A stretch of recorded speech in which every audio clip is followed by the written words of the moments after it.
prioridad ni Vice President Sara Duterte na makipag-ayos kay Pangulong Bongbong Marcos. Sabi ng bise, mas kailangan tutukan ang mga problemang kinakaharap ng bansa kaysa sa hidwaan nila ng Pangulo. Nauna nang sinabi ng kampo ng mga Duterte na kailangan maibalik muna sa bansa si dating Pangulong Rodrigo Duterte para makapag-ayos ulit ang unity team.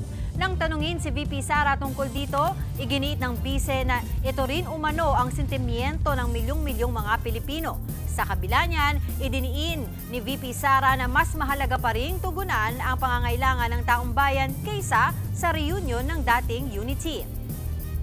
But my stand is, whatever personal grudges that we have, whatever personal problems that we have with each other is not really important. What is important is that the administration focus on the problems that we see every day in our country. Mga kapatid, Dimples Romana po, kumpletuhin ang inyong umaga ng mga kwentong puno ng inspirasyon. Salubungin po ang bawat araw ng may ngiti at pag-asa. Kaya't mag-subscribe na po at mag-follow na sa aming social media pages ng News 5.